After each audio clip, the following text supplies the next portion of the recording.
Akhirnya Roy Suryo dan kawan-kawan melihat ijazah Pak Jokowi. Akhirnya ya.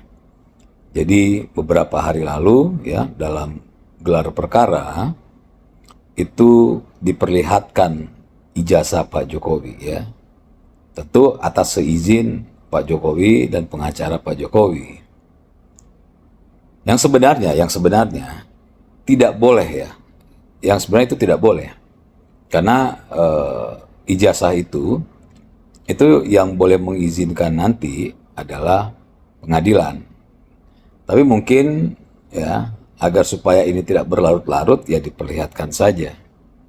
Toh setelah diperlihatkan buktinya tidak ada sesuatu yang spesial yang akhirnya disampaikan oleh Roy Suryo dan kawan-kawan.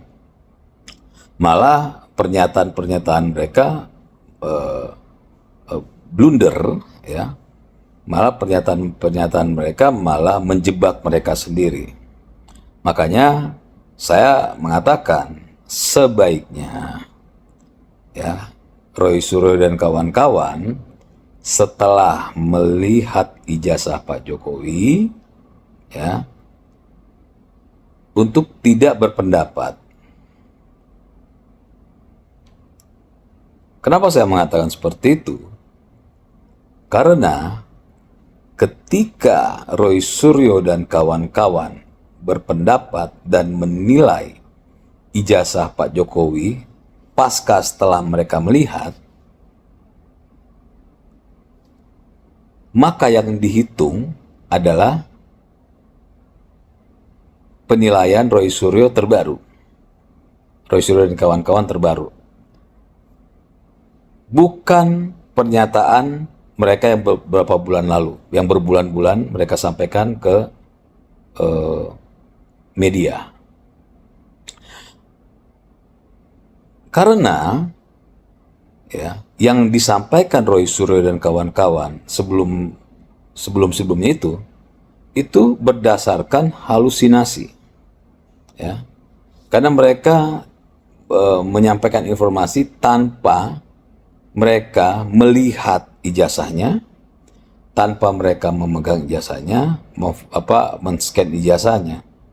Jadi tanpa itu. Tapi mereka sudah menyebarkan bahwa ijazah Pak Jokowi palsu. Yang akhirnya dilaporkan oleh Pak Jokowi sebagai pencemaran nama baik. Nah, pasca setelah mereka melihat ijazah Pak Jokowi, ternyata pernyataan mereka itu berbeda dengan pernyataan mereka sebelumnya. Jadi pernyataan sebelum mereka melihat ijazah Pak Jokowi dengan pernyataan mereka setelah melihat ijazah Pak Jokowi itu berbeda. Walaupun tuduhannya sama.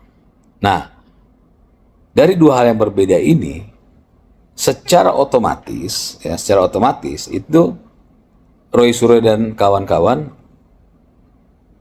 ya mengakui bahwa pernyataan mereka yang dulu itu salah. Sehingga jerat yang dilaporkan oleh Pak Jokowi terkait pencemaran nama baik semakin kuat. Ya.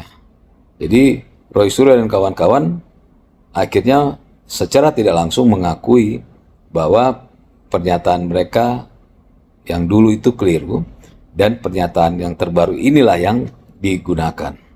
Nah, di mana pernyataan yang baru mereka ini pun itu tidak memiliki dasar keilmuan, ya, di mana selama ini mereka bilang tidak ada embos, tidak ada ini, tidak ada itu, setelah diperlihatkan ternyata ada, ya. Makanya pengacara Egy Sujana ketika melihat, ya, dia langsung mengakui bahwa ternyata ijazah itu ya tidak seperti yang selama ini digembar-gemborkan. Jadi ijazah itu sama dengan ijazah yang lain, ya. Ya kalau bisa dibilang ya asli gitu kan, karena sesuai dengan ijazah-ijazah yang lain. dan gambaran mereka bahwa tidak ada embos dan segala macam akhirnya terbukti salah. Nah, inilah yang saya sampaikan, ya, bahwa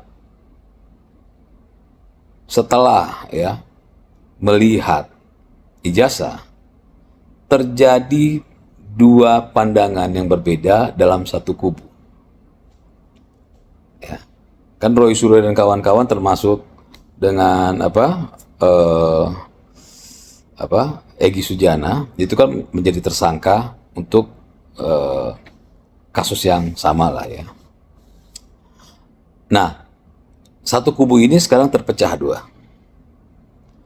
Setelah melihat ijazah Pak Jokowi, ya, Roy Suryo dan beberapa teman yang lain, pandangannya berbeda dengan pandangan Egy Sujana dan kawan-kawan. Padahal yang mereka lihat ijazah yang sama. Nah, saya bilang berarti kan ada yang ya ada pasti kalau untuk barang yang sama dengan dua pendapat, ya pendapat pasti ada satu yang berbohong, saya bilang. Nah, kita lihat siapa yang berbohong, tapi itu menjadi tidak penting. Yang menjadi penting adalah sekarang kalau Roy Suryo dan kawan-kawan terus membuat analisis berdasarkan ijazah yang mereka lihat beberapa hari lalu, itu malah akan memberatkan diri mereka. Pilihannya cuma ada dua, atau malah tiga. Pilihan pertama, mengakui gitu bahwa mereka keliru. Pilihan kedua adalah mereka menyampaikan sesuatu yang sama dengan yang mereka sampaikan beberapa bulan belakangan ini. Artinya senada. Dan ketiga, diam. Tidak berpendapat. Saya malah menyarankan untuk tidak berpendapat. Karena dengan tidak berpendapat, otomatis yang dinilai tetap yang pandangan Roy Suryo dan kawan-kawan beberapa bulan terakhir ini. Tapi kalau sampai mereka akhirnya menyampaikan penilaian terbaru, nah itu malah membahayakan mereka sendiri. Bahkan si Tifa ya, saya yakin dia shock ya ketika melihat ijazah Pak Jokowi ternyata yang dia gembar-gemborkan selama ini ternyata keliru. Maka yang keluar dari mulutnya adalah bukan penilaian, tapi dia cuma diperlihatkan 10 menit dan dalam keadaan capek. Itu kan nggak nyambung gitu. Tapi ya udahlah, masih lebih aman Tifa lah saya bilang daripada daripada misalnya memberikan penilaian terbaru terkait ijazah tersebut. Itu yang malah akan memberatkan. Nah, dari hal ini akhirnya kita mulai melihat titik terang bahwa yang selama ini digembar-gemborkan, ayo dong diperlihatkan ya. Dan kalau sudah diperlihatkan selesai, ternyata ya faktanya belum selesai dan malah membuat opini-opini dan tanggapan-tanggapan terbaru.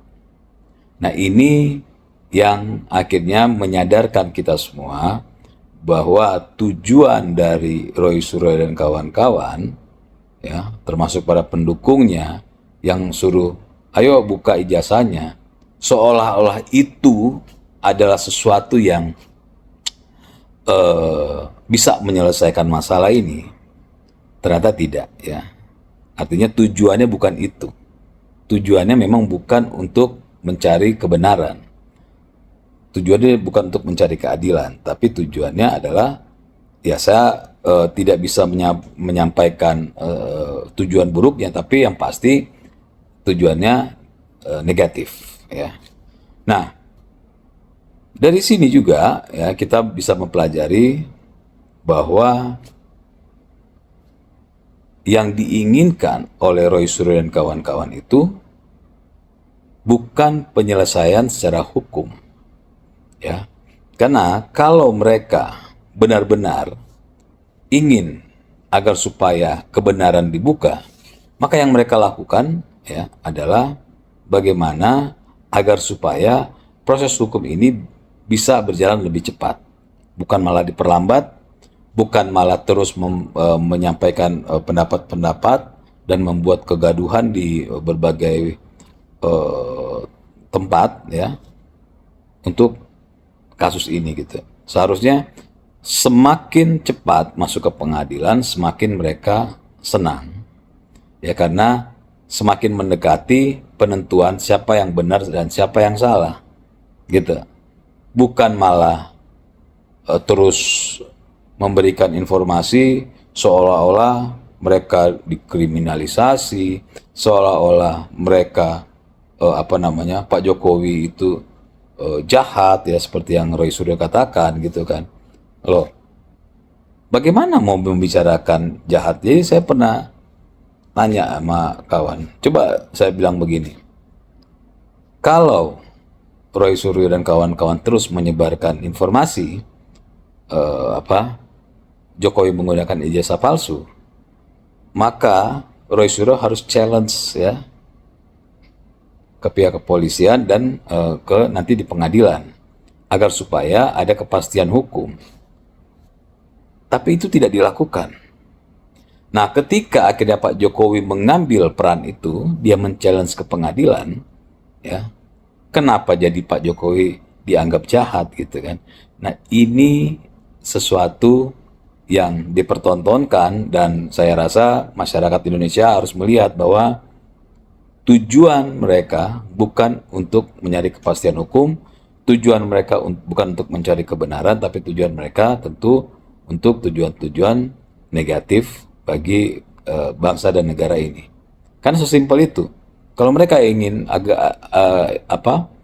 ingin agar supaya ada kepastian hukum, maka mereka harus mendukung, ya. Mereka harus menghentikan tuduhan-tuduhan karena sudah masuk ke pihak kepolisian dan nanti akan masuk ke pengadilan. Seharusnya itu yang mereka lakukan, bukan malah terus menyebarkan informasi yang membuat gaduh. Dan dengan diperlihatkan ijazah Pak Jokowi, masyarakat Indonesia sudah melihat ya bahwa setelah diperlihatkan hal ini tetap tidak selesai. Artinya apa? Artinya masyarakat sudah tahu, berbulan-bulan mereka bilang tunjukkan, setelah ditunjukkan tidak selesai, artinya tujuannya bukan untuk kepentingan negara dan bangsa ini, tapi untuk kepentingan yang negatif. Saya pikir itu.